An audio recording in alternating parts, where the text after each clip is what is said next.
Welcome in to Always Talking Ball. I'm Lance Barton, and today we are going to take a trip down to the swamp in Gainesville for a deep dive team preview into the Florida Gators. And honestly, who better to help us do that other than the former Florida Gators first team All-SEC wide receiver, current analyst on ESPN SEC Network, and co-host of SEC This Morning on Sirius XM. You can find him on X at Chris Doering. Chris, welcome into the show, my man. Hey, man, it's good to be here with you. Thanks for having me. I feel like I'm cheating you. If I was in my home studio, I'd have a little better backdrop for you, but it's a little nondescript here in this hotel, and I'm envious of the helmets here you got, man. It looks good in the background. I appreciate it, man. Appreciate it. Got my Roll Tide helmet here, and I got the Mizzou helmet because Yep, the local folks here around the St. Louis area said I got to get me a nice Mizzou helmet here for the podcast. no But hey, doubt. man, it's all good on the backdrop. We just want you here, brother, for your Florida Gators ball knowledge. We know you Yeah, got that, man. yeah. It's this is a team that I've grown up loving. Both my parents went to Florida. I grew up in Gainesville. Always dreamt of playing for the Gators. The guys that played before me were my heroes, kind of larger than life. And to think about not only getting a chance to do that, but to have people remember my career and want to talk about it is a dream come true. And now getting to do what I do, covering the SEC on the SEC Network and Sirius XM. Yeah, I feel like I'm cheating a little bit, having two dreams come true the way that I have as a player and a broadcaster, and certainly enjoying every minute of it. Well, Chris, you absolutely are living the dream, man. And hey, where I want to start with this year's Florida team, I want to start with kind of like a bigger picture, like broad perspective here in regards to where Gator Nation is with this program and with Billy Napier. Because, last year, I'm not sure that there was a team that took their fan base and took their just overall program on more of a roller coaster ride Yeah. in Florida. They start off the season going 3-3 last year, which included 2 decisive L's at home in the swamp. The national media and fans were practically, packing the U-Haul and packing Billy Napier's house up for him in his driveway, trying to fire him. I mean, Chris, they had guys like me sitting here in our podcast that were making, Jimmy Chitwood and Coach Norman Dell Hoosiers references, saying that DJ Lagway needed to pull a Jimmy Chitwood to possibly save his job. But the Gators absolutely finished strong last year, winning their final 4 games of the season. Beating, LSU and 9th-ranked Ole Miss. I know this year's schedule is brutal, but again, they have a ton of pieces that's excited, that you could be excited about them on this year's team. So, Chris, where's Gator Nation with this Florida program right now with Billy Napier heading into this season? Yeah, it's funny you mentioned the schedule because I don't really feel like people are talking about the schedule, at least around the program. It's the same schedule as last year with, home and away being flip-flopped. And so Florida went through the fire last year. You mentioned the turnaround. I don't know if I've ever seen a midseason turnaround as remarkable as what this team was able to pull off. I thought he was a dead man walking, as everybody else did. But to be able to keep that team together, to be able to make adjustments that clearly paid in terms of the way they practiced, the competitiveness in practice, what they did, the change scheme on the defensive line and becoming more penetrating, what they were able to do with DJ Lagway navigating that injury, becoming a guy, that had to be a pocket passer because of his mobility being impaired there. So, it was just a remarkable season. I think the finish that they had, winning 5 games to end the year, has everybody feeling optimistic. But we know it's never been easy keeping continuity from one year to the next. Every year is a new year in and of itself. But with the transfer portal and guys coming and going, it makes it even more difficult to do. I think there's a lot of optimism. I think it's cautious optimism given, Florida has not fared well in the last couple openers. I know the schedule's easier this year with LIU compared to last year with Miami and the year before with Utah. But I think fans want to see that this team shows up more prepared, that they've eliminated the stupid penalties, that they look more organized, and that they're building into a crescendo that leads to that game in week 3 in Baton Rouge against LSU. Hey, real quick, look at the bottom of this screen and hit that subscribe button for us, please. And also follow us on Apple and Spotify. It doesn't cost you a thing, and it helps us out a ton. We greatly appreciate it. Yeah, I'm sure that obviously, Florida this year wants to get off to a better start. I mean, we've got to get off to a better start than they did last year. Just as far as like the overall team, like I know Lagway and Jaden Ball, they get a lot of the pub, and rightfully so. But Chris, a huge reason why I personally believe that this Florida team doesn't have to take a back seat to anybody on that brutal schedule is how good they're going to be on both sides of the line of scrimmage. We know that to compete at the highest level for an SEC championship, for a national championship, you've got to Yeah. be good on both sides of the line of scrimmage. I mean, this O-line returns a ton of production led by maybe the best center in the entire country and Jake Slaughter. And on the other side of the ball, the D-line and the defense in general. Last year, in my opinion, it was who made the biggest difference down the stretch in that 4-game win streak there at the end of the year. Just to throw out a couple of numbers here, man, because it's just so gaudy. 38 tackles for a loss, 19 sacks, and 12 forced turnovers in their final 4 games in that 4-game win stretch. That's insane. So, what is your thoughts on just on Florida on both sides of the line of scrimmage right now? Yeah, I'll tell you, man. My first impression, I went out to my first spring practice this past, April or March, whenever it was. Immediately saw that this team looked different from a body standpoint on the offensive and defensive lines. They looked more like Alabama. They looked more like Georgia. That's not something that Florida's had in recent history. Like growing up around this program, as I talked about, playing there, like we always had great defensive linemen, and there's been a lack of those players, or they haven't been put in the right position to be able to take advantage of their skill sets. But I think that's the thing that has me excited. And everybody thinks about DJ Lagway and throwing the ball down the field. Billy Napier, dating back to his days at Louisiana, is a run-first football coach. He wants to be able to establish the line of scrimmage. He wants to be able to run the football. They got about 5 really talented running backs led by, as you said, Jaden Baugh. Jacoby Jackson's another great one there. So Katie Daniels, a young guy. Like they have some real depth there, but they're going to want to run the football first and foremost. And I think, everybody talks about DJ Lagway. We can get into him and his health and everything else, but like the biggest thing they need, and everybody needs to understand, is like they're going to win with the pieces around DJ. He's a great leader, holds people accountable, but it's really more about those pieces that they've done a good job to aggregate around the quarterback.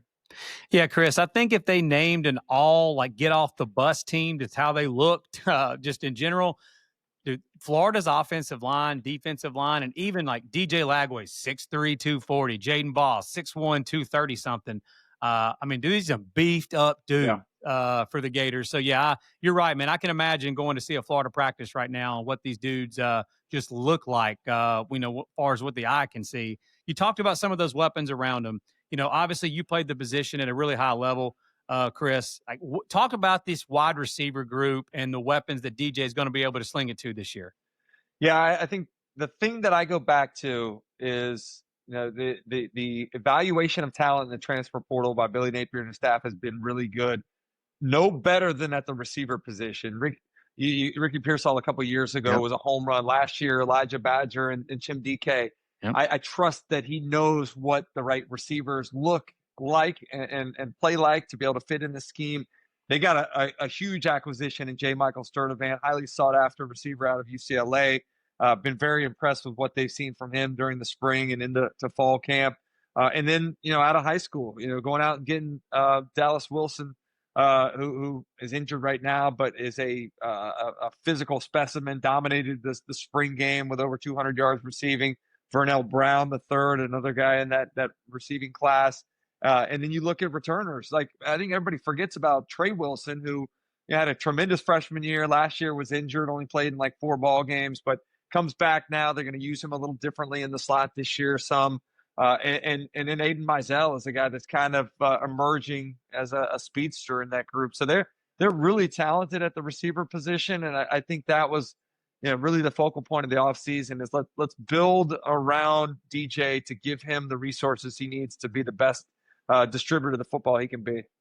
Yeah, and Chris, we've seen the last couple of years, especially last year, obviously with Ryan Williams at Alabama and Jeremiah Smith at Ohio State, we've seen these true freshman wide receivers just burst onto the scene and make huge differences for their respective teams. Like I said, Dallas Wilson's in a boot. I mean, honestly, while we're recording this, I hope we don't get another breaking news thing on Twitter that there's somebody else in a boot. But Dallas Wilson and Trey Wilson's explosive. You were talking about him, but that Vernell Brown, I'm just excited to see what those guys look like as true freshmen right out of the gate in this offense. Yeah, and I'm interested to see what they do, from a personnel standpoint. If some of the Florida fans, former players, frustrated that we don't see more 11 personnel and utilizing, 4 wide sets. Going back to what we said before, Coach Napier loves to run the ball. He loves the tight end position. You'll see a lot of 12 and even 13 personnel. Hayden Hanson's a guy when we talk about pass catchers, you got to talk about Hayden Hanson. He had a tremendous scrimmage the other day. I was out there on Saturday getting a chance to watch those guys, and he's a guy that can not only catch the ball but physical in the run game. You watch some of the way that they use him and pulling and kicking out guys on the backside.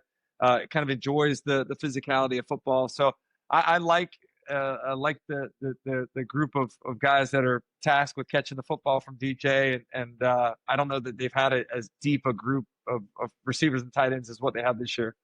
Yeah, now let's talk about the big uglies up front here for a second, Chris. I mean, Cole Kubelik, someone that I respect a ton. I know you know him well. He's been very high. Like I always lean on him. Anytime when somebody talks about offensive lines, I love leaning on old Cube, and rightfully so. But this Florida team, man, I mean, there's the arguments that can be made that this is a top 5 offensive line in the country, not just in the SEC, but in the country. Talk about that unit and just what a difference they can make for this Florida team this year. Yeah, you mentioned Jake Slaughter, just a tremendous leader at that center position, and yeah, people know how important that position is. Obviously, with the center quarterback relation, but calling out defenses and setting the strength of the protection. Everybody's excited about Austin Barber, who's become a friend of mine. I love the kid, and he's set up at that left tackle position. Have a great year. I thought one of the great moves was moving Damian George inside. He's not a tackle. He's better fit at that right guard position. So they've got some really good experience returning there, and I think that they welcome the task. One of the most important attributes of a quarterback is what he does to elevate the play of the other 10 guys in that huddle. And I feel like this offensive line is energized with having him behind him and understanding that he's been banged up. They've got to do a great job of protecting him and not letting him take needless hits this season. Yeah, Chris, I mean, I was well documented. I mean, I've been talking about this a lot this offseason that, like you just mentioned it, that the quarterback being able to elevate the play of the team around him, not just on offense, but on defense as well. Yeah. Like, that's the sign of a true leader. And you can make an argument, man, that nobody's done that better than DJ Lagway. I mean, like last year, in the games that he didn't start and dating back to 2021, Florida had won like only 44% of their games. And last year in games that Lagway started, they went 6-1. And of course, they went 6-0 in games that he actually started and finished because of that Georgia game that he got injured in. Just remarkable, man, what he's done and just already as a true freshman. Talk a little bit about, Chris, like where we're at right now. I mean, I know you're not necessarily just in the locker room with all these injuries and whatnot, but we keep getting these updates that somebody else is in a boot. Good news is it doesn't seem like any of these injuries are serious, like Dallas Wilson, Trey Wilson, and then today the defensive lineman stud Caleb Banks was like talked about being in a boot. Is there anything to be overly concerned about at this time? Yeah. Well, let's talk in general. Like everybody this time of year is suffering bumps and bruises. You're right. You'd much rather have some of these injuries that are being reported as opposed to the ACLs and other, season-ending things that guys can face sometimes. It's tougher more than ever to accumulate talent and have the depth that Georgia and Alabama used to have. You saw Georgia suffer from that last year with some injuries up the middle of their defense. But, I think in looking, the thing that concerns me the most as we talk about injuries are the injuries to DJ Lagway. The injuries that, had a scap injury last year, had a hamstring last year, had something in the spring, had the calf thing. Like these are all soft tissue injuries. And as much as you kind of remark about how big and physical he is and how strong he is, that as you start to worry about, is there something mechanical going on? Is he too tight from, maybe being so muscle bound? You can't really account for those injuries. It's not, they're non-contact injuries. So it's not like he's, taking a hit that he shouldn't. From what I hear, the calf injury occurred from him jogging from one drill to the next in an off-season condition. So I just worry about this. A team, as much as I talked about the pieces around the quarterback, Bill Connelly put out last week, I think, the top 40 most important football players in the country this year in college. And I want to say Lagway was outside of the top 10. I would argue that he deserves to maybe be 1 or 2, because I think if you look at Florida, I think they could be a 9-3, maybe even 10-2 team with Lagway. Without Lagway, they're lucky to be a 6-6 team. I mean, you go back and look at last year when they went and played Texas and Austin. It's 42-0 at halftime. The offense was completely inept. Now I think they're better. They've got some depth with Bailey and Warner there, 2s and 3s in whatever order. There's other things around them. They want to be able to run the ball, but I think that he's important from not only what he does on the field, but what he does to raise the play, as we talked about of the other 10 guys in the huddle, and the level of accountability that he brings. I've never seen a freshman kind of have this air of accountability in that locker room where everybody else wants to put in the work. They want to do the same things that their quarterback's doing because they just don't want to let him down. Yeah, Chris, couldn't agree more there. I mean, I didn't see that list, but I would imagine that Lagway and then Johnny Napier at Oklahoma are two guys that are absolutely just vital parts. Yeah, I think Nussmeier's in that same conversation as well, with the way they struggled running the ball last year. I know Joe Sloan's going to be more committed to it this year, but I think LSU's a much different team. I think I have them winning the SEC and winning the national championship. Without Nussmeier, I think they maybe win 7 games. So they're obviously, the quarterback position is the most important position in all of sports. This is a year where we have a lot of big time names, even though the blue bloods like Georgia and Alabama have new starters taking over. There are such great storylines around that position, and Florida with DJ Lagway maybe atop everybody's list of best quarterbacks in the league. Yeah, absolutely. And Chris, another position group I want to hit on really quick, just because they're, in my opinion, one of the best in the country and one of the best in the SEC, as well as that linebacker group. Yeah, how deep they are, and just the dudes they've got on the starting. Yeah, talk about that group and just what a difference they can be for this defense.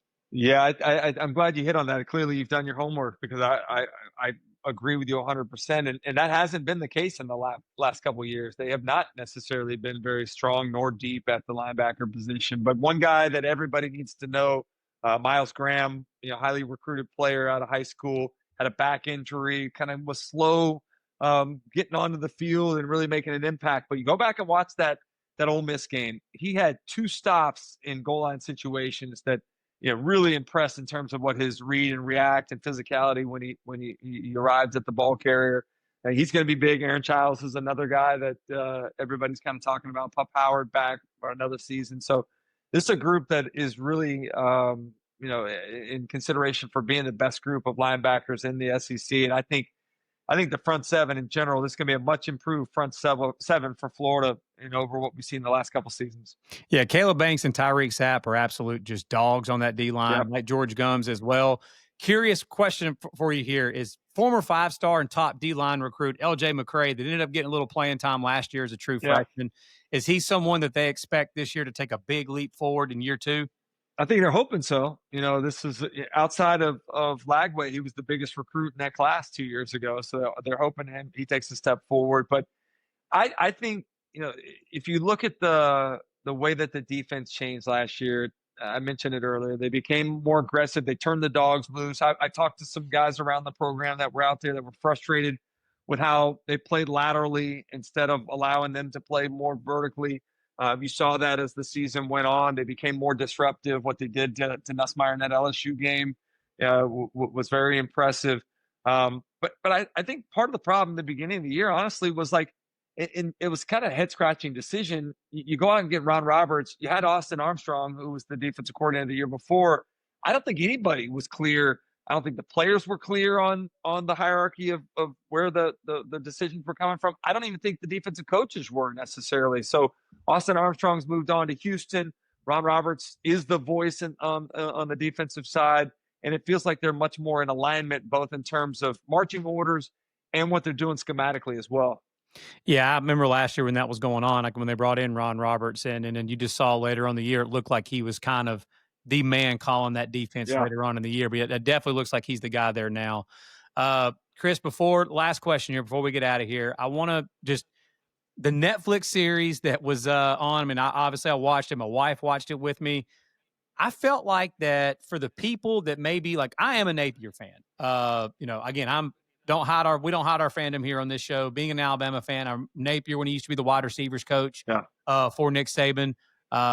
I respect he's process oriented. I liked how that he just did his best to block out all the noise, and it really seemed like he was doing his best to block out all the noise.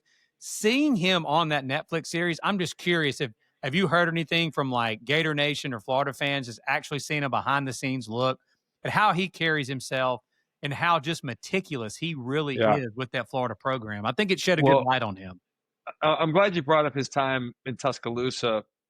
I was there a couple years ago for one of the pro days. It may have been Bryce Young's pro day. I can't remember exactly what it was, but I had 2 or 3 Alabama people come up to me and tell me, "Man, you guys got the right guy at Billy down there. He's going to do a great job." I mean, that is great endorsement when you're talking about Alabama coaches and the praise that they were pouring on Billy Napier. So I don't think there's anybody that's ever been around him that doesn't like him. He's kind, he's thoughtful, he's a good face of your program. You want to cheer for him. But I think one of the biggest detractors that Florida fans point to is like the lack of emotion on the sideline. They want to see him get a little bit more emotional. Fans are used to seeing Coach Spurrier and Urban Meyer and some of their tantrums, and Billy's just not that way. Maybe it served him well last year. Maybe with as bad as they were at times, him being able to just be even keeled and getting guys to believe that they just stay the course and things are gonna turn out all right. Maybe it served him well, but I think he's done a good job with figuring things out around him. Still, a lot of people want him to give up the play calling duties. It's a hard thing for me to think about. Like, I played for maybe one of the best play calling head coaches of all time, and Coach Spurrier. Yeah, I don't know why. If you're a guy that made his mark by calling plays, why you'd want to give that up, put your fate into somebody else's hands. So I understand that.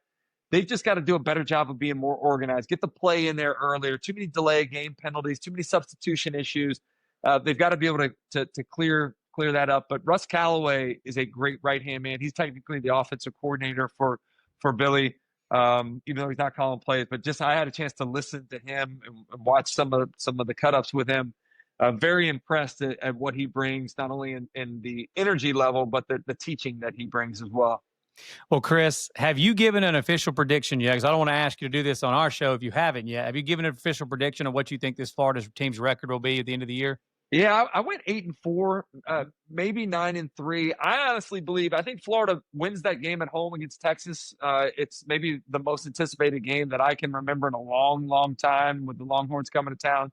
I think they beat Georgia too. I mean, it's been a few years. They had them on the ropes last year, even without DJ Lagway. They were able to run the football late. The game got away from them late in the fourth quarter there, but I think they get a win over Texas and Georgia and maybe finish 9-3. If Florida finishes 9-3 with the schedule they play, they are going to be a college football playoff team. I'm officially on the record for 8-4, but I wouldn't be surprised by 9-3. Yeah, I agree with you that if they go 9-3, they are a college football playoff team. I actually do have them going 9-3. I also have them beating Texas. My losses for Florida as of right now, as we sit here today, are at LSU. I have them losing to Georgia, and I had them losing at Kyle Field at Texas A&M. But I also agree with you that bye week before the cocktail party. I know that Georgia has a bye week for that too. There's not a game on this schedule that Florida can't win. I know it's a brutal schedule, but I keep telling people this. All of those teams that's on this brutal schedule have to deal with this Florida bunch too, Chris. There's no question. They're playing with a lot of confidence the way they finished the season. They played these teams. They went toe-to-toe. There was a lot of close misses last year. I know there's no such thing as moral victories in this league, but I think they really believe in themselves. The most important stretch of the season, every team in the SEC, it used to be a 3-game stretch. Now for most, it's 4. For Oklahoma, it's 7. But looking at, you mentioned 2 games there. I think Florida having to go to Baton Rouge, going to Miami, getting Texas at home, and going to College Station there against the Aggies, that will define their season. They've got to go at least 2-2. If they can find a way to go 3-1, I think that really opens up the possibilities of getting to 9-3, maybe even 10-2. Well, Chris, man, thank you so much again for coming on here, man. This was a blast. Let the people know where they can find you on social media and where they can find your daily show on SiriusXM. Yeah, as you mentioned before, on X that still feels weird. On Twitter at Chris Doering. Instagram at cdoring28. Peter Burns always gives me a hard time for not having uniformity in my social media handles, but 2 different ones there. And then you can catch us every morning from 8 to 11 Eastern time on SiriusXM channel 374. That's the SEC channel. And we're back to doing shows again. Got me and Dari and Benjamin Watson doing SEC football final. We're in the studio there all day Saturday. So looking forward to getting back at it. We got a big weekend opening up with Missouri on Thursday night. Got Auburn and Baylor on Friday night. Got big slate on Saturday and then a game on Sunday. So it's going to be a big opening weekend for us. Love it, Chris. Can't wait to catch you on all of those shows. And guys, don't forget to like, comment, and subscribe here to Always Talking Ball here on YouTube. Follow us on Spotify and Apple Podcasts. And also check us out across all social media channels. We're on X, Instagram, and TikTok. Thank you again for joining us, and we will see you again next time.